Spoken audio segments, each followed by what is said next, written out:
Hi hello ನಮಸ್ಕಾರ.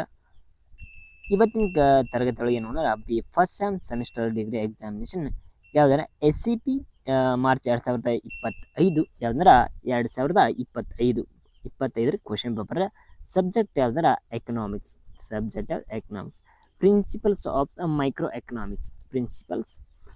Micro economics ಇದು ಇದರಲ್ಲಿ ಏನು ನೋಡ್ಬೇಕಂದ್ರೆ ನಾವು ಫಸ್ಟ್ ಒನ್ ಸೆಕ್ಷನ್ ಎ ನೋಡ್ರಿ. ಫಸ್ಟ್ ಒನ್ ಎ, ಈ ಕೆಳಗಿನ ಯಾವ್ದಾದ್ರ 10 ಪ್ರಶ್ನೆಗಳಿಗೆ ಉತ್ತರಿಸಿ ಕೇಳಿದಾರ. ಫಸ್ಟ್ ಒನ್ ಯಾವ್ದಂದ್ರ ಇದ್ರೊಳಗ ಕ್ವಶನ್ಗಳು ನೀಡಿದಾರ. ಫಸ್ಟ್ ಒನ್ ಯಾವ್ದಂದ್ರ ಸೂಕ್ಷ್ಮ ಅರ್ಥಶಾಸ್ತ್ರ. ಎರಡೆರಡು ಮಾರ್ಕ್ಸಿನ ಕ್ವಶನ್ ಅದಾವ, ನೋಡ್ಕೊರಿ. ಸೂಕ್ಷ್ಮ ಶಾಸ್ತ್ರ. ಸೆಕೆಂಡ್ ಒನ್ ಕೊರತೆಯ ವ್ಯಾಖ್ಯಾನಿಸಿ. ಅದೇ ರೀತಿ ಥರ್ಡ್ ಒನ್ ಬೇಡಿಕೆಯ ನಿಯಮ. ಅದೇ ರೀತಿ ಫೋರ್ತ್ ಒನ್ ಪೂರೈಕೆ ಸ್ಥಿತಿಸ್ಥಾಪಕತ್ವಕತೆ ಎಂದರೇನು ಅಂತ ಕೇಳ್ಯಾರ. What is elasticity of the supply ಕೇಳಿದಾರ. ಫಿಫ್ತ್ ಒನ್ ತುಷ್ಟಿಗುಣ ಎಂದರೇನು. ವಾಟ್ ಈಸ್ ಯುಟಿಲಿಟಿ ಎಂಬುದನ್ನು ಕೇಳಿದಾರ. ಸಿಕ್ಸ್ತ್ ಒನ್ ಉಪೇಕ್ಷಿತ ರೇಖೆ ಎಂದರೇನು ಕೇಳಿದಾರ. ಸೆವೆಂತ್ ಒನ್ ಸ್ಥಿರ ವೆಚ್ಚ ಎಂದರೇನು ಕೇಳಿದಾರ. ಅಂದ್ರೆ ವಾಟ್ ಈಸ್ ಫಿಕ್ಸ್ ಕಾಸ್ಟ್ ನಿಯಮ ಕೇಳಿದಾರ. ಏಳ್ತ್ ಒನ್ ಉತ್ಪಾದನಾಂಗಗಳು ಯಾವುವು. ವಾಟ್ ಈಸ್ ಪ್ರೊಡಕ್ಷನ್ ಫ್ಯಾಕ್ಟರ್ಸ್ ಅಂತ ಕೇಳ್ಯಾರ. ಅದೇ ರೀತಿ 9ನೇದ ಮಾರ್ಕೆಟ್ ಎಂದರೇನು. ವಾಟ್ ಈಸ್ ಮಾರ್ಕೆಟ್ ಅಂದ್ರೆ ಮಾರುಕಟ್ಟೆ ಎಂದರೇನು ಕೇಳಿದಾರ. 10ನೇದು ಏಕಸ್ವಾಮ್ಯ ಮಾರುಕಟ್ಟೆ 2 ಲಕ್ಷಣಗಳನ್ನು ತಿಳಿಸಿರಿ. ಕ್ಯಾರೆಕ್ಟರಿಸ್ಟಿಕ್ಸ್ ಆಫ್ ಮೊನೋಪೊಲಿ ಮಾರ್ಕೆಟ್ ಅದ ಕೇಳಿದಾರ, ನೀವು ನೋಡ್ಕೊರಿ. ಅದೇ ರೀತಿ 11ನೇದ ಬೆಲೆ ತಾರತಮ್ಯ ಎಂದರೇನು. ಬೆಲೆ ತಾರತಮ್ಯ. ಅದೇ ರೀತಿ 12ನೇದ ಸ್ವಾಮ್ಯಯುತ ಪೈಪೋಟಿ ಅರ್ಥನ ತಿಳಿಸಿ. ಎಷ್ಟು ಮಂದಿ 10 ಅಂತ ಬರಿ ಅಂತ ಹೇಳಾರ. ಇದ್ರೊಳಗೆ 12 ಅದಾವ. ಇದ್ರೊಳಗೆ ಕಂಪಲ್ಸರಿ 10 ಬರಿಬೇಕ್ರಿ. 10 ಬರೀರಿ. ಅದೇ ರೀತಿ ಸೆಕ್ಷನ್ ಬಿ, ಈ ಕೆಳಗಿನ ಯಾವ್ದನ್ನ 6 ಪ್ರಶ್ನೆಗಳನ್ನು ಉತ್ತರಿಸಿರಿ. ಯಾವ್ದಾರ 6 ಕ್ವಶನ್ ಬರೀಬೇಕ್ರಿ. 6 ಕ್ವಶನ್ ಬರೀಬೇಕಾ. 6 × 5 ಅಂದ್ರೆ 30 ಮಾರ್ಕ್ಸ್. ಫಸ್ಟ್ ಒನ್ ಯಾವ್ದಂದ್ರ ಕೊರತೆ ಮತ್ತು ಆಯ್ಕೆಯ ಸಮಸ್ಯೆಗಳ ಕುರಿತು ವಿವರಿಸಿರಿ.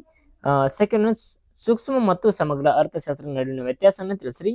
ಅದೇ ರೀತಿ ಥರ್ಡ್ ಒನ್ ಪೂರೈಕೆ ಸ್ಥಿತಿಸ್ಥಾಪಕತೆಯ ಪ್ರಕಾರಗಳನ್ನು ತಿಳಿಸಿರಿ.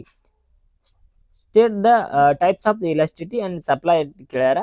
ಅದೇ ರೀತಿ ಫೋರ್ತ್ ಬೇಡಿಕೆಯ ಸ್ಥಿತಿಸ್ಥಾಪಕತೆಯನ್ನು ಅಳೆಯಲು ವಿಧಾನಗಳನ್ನು ಕುರಿತು ತಿಳಿಸಿರಿ ಅಂತ ಹೇಳಿದಾರ. ಫಿಫ್ತ್ ಒನ್ ಯಾವ್ದಂದ್ರ ಆದಾಯ ರೇಖೆಯ ವಿಧಗಳನ್ನು ವಿವರಿಸಿರಿ. Explain the types of the revenue curves ನಿಯಮಗಳನ್ನು ತಿಳಿಸಿದಾರ. ಸಿಕ್ಸ್ತ್ ಒನ್ ಯಾವ್ದಂದ್ರ ಇಳಿಕೆಯ ಪ್ರತಿಫಲ ನಿಯಮ ವಿವರಿಸಿ. Explain the law of the diminishing return. ಅದೇ ರೀತಿ ಸೆವೆಂತ್ ಒನ್ ಯಾವ್ದಂದ್ರ ಕೆಲಜನ ಸ್ವಾಮ್ಯ ಮಾರುಕಟ್ಟೆ ಲಕ್ಷಣ ವಿವರಿಸಿ. ಯಾವ್ದನ್ನ ಕೆಲಜನ. Explain the characteristic of the oligopoly marketing ಎಂದರೇನು ಅಂತ ವಿವರಣೆ ಕೊಡ್ರಿ ಎಂಬುದನ್ನು ಕೇಳಿದಾರ. 8ನೇದು ಉಪೇಕ್ಷಿತ ರೇಖೆಯ ಕುರಿತು ಟಿಪ್ಪಣಿ ಬರೆಯಿರಿ. Write note of the indifference curve. ಇಲ್ಲಿ ಕಂಪಲ್ಸರಿ 6 ಬರ್ರಿ ಅಂತ ಕೊಟ್ಟಾರ. ಸೆಕ್ಷನ್ ಸಿ ಒಳಗೆ ಏನ್ ನೀಡಿದಾರ. ಸಿ ಒಳಗ 3 ಅಂತ ಫಿಕ್ಸ್ ಬರೀರಿ. 10 ಮಾರ್ಕ್ಸ್ 3 ಅದಾವ. ಅದೇ ರೀತಿ answer any 3 of the following ಅಂತ ಕೇಳಿದಾರ. ಅಂದ್ರೆ ಇಲ್ಲಿ ಎಷ್ಟು ಕೊಟ್ಟಿದ್ದಾರೆ ಅಂದ್ರೆ ಈ ನಿಯಮದಲ್ಲಿ 4 ಕೊಟ್ಟಿದ್ದಾರೆ. ನೀವು 3 ಅಂತ ಫಿಕ್ಸ್ ಬರೆಯಬೇಕು. ಪ್ರತಿಯೊಂದು ಪ್ರಶ್ನೆಗೆ 10 ಅಂಕಗಳು ಇರ್ತಾವ.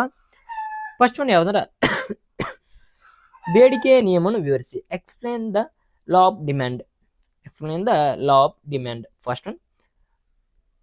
ಸೆಕೆಂಡ್ ಒನ್ ಯಾವ್ದಾರ ಇಳಿಮುಖ ಸೀಮಾಂತ ತುಷ್ಟಿಗುಣದ ನಿಯಮ. Explain the law of the diminishing marginal utility ಎಂಬುದನ್ನ ತಿಳಿಸಿರಿ ಅಂತ ಹೇಳಿದ್ದಾರೆ.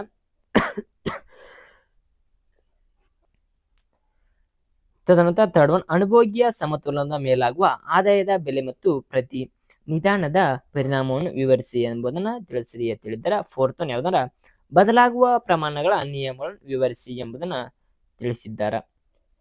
ಹಾಗ ನಮ್ಮ ಚಾನೆಲ್ ಸಬ್ಸ್ಕ್ರೈಬ್ ಮಾಡ್ರಿ. Thank you all.